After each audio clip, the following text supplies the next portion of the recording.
જય શ્રીમન નારાયણ. રામાનુજદાસ શ્રીમાન ગટ્ટુ વેણુગોપાલ સ્વામી દ્વારા વર્ણન કરેલ શ્રીમદ ભગવદ્ ગીતાનું ગુજરાતી ભાષાંતર હું આપને કહી રહી છું. અધ્યાય 17 શ્રદ્ધા ત્રય વિભાગ યોગ. શ્લોક 19. મૂઢગ્રાહેન આત્મનો યત પીડયા ક્રિયતે તપઃ પરસ્ય ઉત્સાદનાર્થં વા તત્તામસં ઉદાહૃતમ. ઓમ. ગીતાચાર્ય શ્રી કૃષ્ણ પરમાત્મા અર્જુન સાથે આપણને બધાને શ્રદ્ધાત્રય વિભાગ યોગ શીખવી રહ્યા છે.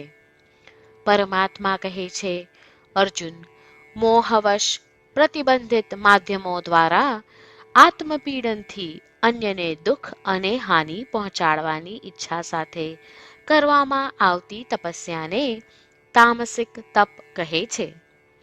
આ પ્રમાણે શ્રી કૃષ્ણ પરમાત્મા સ્પષ્ટ કરી રહ્યા છે કે અન્યને હાનિ પહોંચાડવાના હેતુથી કરવામાં આવતી તપસ્યા તામસિક તપ છે. અન્યને હાનિ પહોંચાડવાની ઈચ્છા સાથે આપણે કોઈ પણ પૂજા કરીએ તો તે અંતે આપણને જ હાનિ પહોંચાડે છે એ સ્મરણ રાખતા, વિશ્વ કલ્યાણની ઈચ્છા રાખતા, સર્વના કલ્યાણની ઈચ્છા રાખતા આપણે આપણું જીવન જીવીએ. શ્રીમન નારાયણની પ્રાપ્તિને આપણા જીવનનું ધ્યેય બનાવતા અને માત્ર શ્રીમન નારાયણનું શરણ લેતા ચાલો આપણે બધા શ્રી કૃષ્ણ પરમાત્માના શબ્દોનું આ શ્લોક સ્વરૂપે પુનરાવર્તન કરીએ. મૂઢગ્રાહેનાત્મનો યત પીડયા ક્રિયતે તપઃ પરસ્ય ઉત્સાદનાર્થં વા તત્તામસમુદાહૃતમ.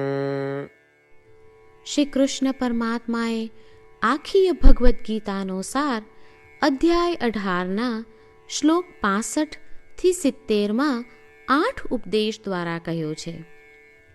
શ્રી કૃષ્ણ કહે છે, જે મારા આ 8 ઉપદેશ અનુસરે છે તે મને પ્રિય છે.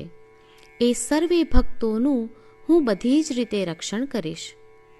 શ્રી કૃષ્ણ પરમાત્મા પાસેથી આખી ભગવદ્ ગીતા સાંભળ્યા પછી અર્જુન કહે છે, કરીશ્યે વચનમ તવ, એટલે કૃષ્ણ, હું તમારી આજ્ઞાનું પાલન કરીશ, તમે કહો છો એમ કરીશ.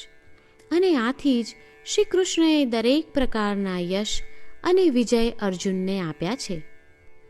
તો ચાલો આપણે પણ પરમાત્માને 8 વાતો પાળવાનું વચન આપીએ. પરમાત્માને આપેલા વચનથી મોટી કોઈ પૂજા, તપ કે યજ્ઞ નથી. 8 પ્રતિજ્ઞાઓ જે આપણે લેવી જોઈએ તે હું હવે કહું છું. આપ સૌ પણ એનો મન અને હૃદયથી વિચાર કરો. આ રીતે શ્રી કૃષ્ણને વચન આપતી વખતે આપણે સૌ શ્રી કૃષ્ણની હસતી મુખમુદ્રાનો મનમાં વિચાર કરીએ અને પરમ આનંદનો અનુભવ કરીએ.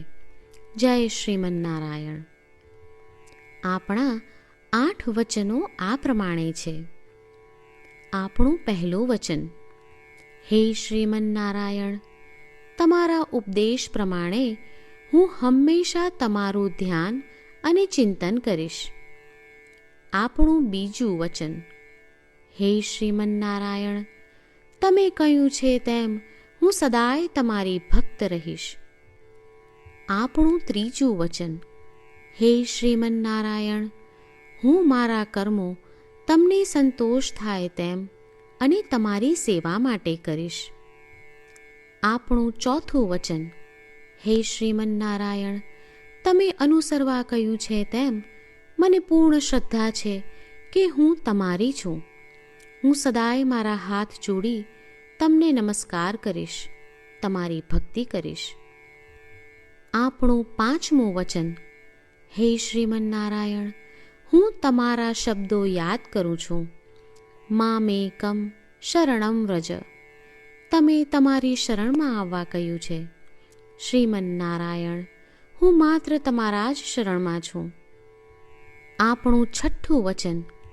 હે શ્રીમન્નારાયણ, આપે કહ્યું છે મા શુચ. તમે અમને આશ્વાસન આપી શોક ન કરવા માટે કહ્યું છે, તો હું દુઃખી નહીં થાઉં, શોક નહીં કરું. આપણું સાતમું વચન. હે શ્રીમન્નારાયણ, અમારા કલ્યાણ અર્થે આપે શ્રીમદ્ ભગવદ્ ગીતા રૂપી આશીર્વાદ આપી અમારા સૌ પર કૃપા કરી છે, તો હું દરરોજ ઓછામાં ઓછો એક શ્લોક વાંચીશ અથવા સાંભળીશ એવો સંકલ્પ લઉં છું. આપણું આઠમું વચન. હે શ્રીમન્નારાયણ, હું ગીતાના દૈવી શબ્દો એ ભક્તો સુધી પહોંચાડવાનો પ્રયત્ન કરીશ જેઓ ગીતાથી અજાણ છે. હે શ્રીમન્નારાયણ, તમે કહ્યું છે તેમ કરીશ, તમે કહ્યું છે એમ વર્તીશ અને તમારા માટે જ કર્મ કરીશ. શ્રીમન્નારાયણને આપેલું વચન કે દરરોજ તમે કહ્યું છે એમ કરીશું, એ જ એક મહાન પૂજા છે. તો ચાલો આપણે સૌ દ્રઢ શ્રદ્ધા સાથે પ્રભુ પાસે એક સંકલ્પ લઈએ. શ્રીમન્નારાયણ, કરીશ્યે વચનમ તવ. શ્રીમન્નારાયણ, હું તમારી આજ્ઞાનું પાલન કરીશ. સર્વમ શ્રી કૃષ્ણાર્પણમસ્તુ. જય શ્રીમન્નારાયણ. મૂઢગ્રાહેન આત્મનો યત પીડયા ક્રિયતે તપઃ પરસ્ય ઉત્સાદનાર્ધં વા તત્તામસં ઉદાહૃતમ. ઓમ.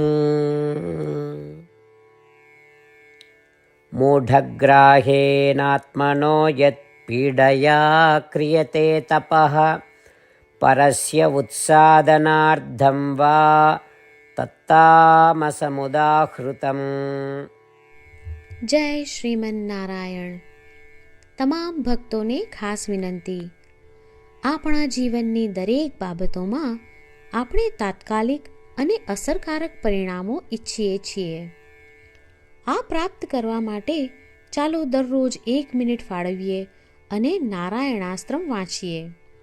નારાયણાસ્ત્રમ મેળવવા માટે તેની વેબસાઇટ જે www.narayanaastram.org છે તેના પર જાઓ અને રજિસ્ટ્રેશનમાં તમારું નામ અને ઈમેલ આપો. તમે આપેલા ઈમેલ પર તમને નારાયણાસ્ત્રમ PDF પ્રાપ્ત થશે. PDFમાં રામાયણનો 1 શ્લોક, ગીતાનો 1 શ્લોક અને એક વિષ્ણુ નામ છે. આ 3ને નારાયણાસ્ત્રમ કહેવામાં આવે છે. દરેક વ્યક્તિને આ શ્લોકોનું અલગ અલગ સંયોજન પ્રાપ્ત થાય છે. જ્યારે દરેક વ્યક્તિ 24,000 ભક્તો સાથે તેમના નારાયણાસ્ત્રમને દરરોજ વાંચે છે અથવા સાંભળે છે, ત્યારે સમગ્ર રામાયણનું 1 વાર પારાયણ, શ્રીમદ્ ભગવદ્ ગીતાનું 33 વાર પારાયણ અને વિષ્ણુ સહસ્ત્ર નામનું 24 વાર પારાયણ રોજ પૂર્ણ થાય છે. આ એક અદ્ભુત અને અસાધારણ પરિણામ છે. તેથી તમે અને તમારા પરિવારના સભ્યો તરત જ વેબસાઇટ પર જાઓ અને તમારું નારાયણાસ્ત્રમ મેળવો. જય શ્રીમન્નારાયણ.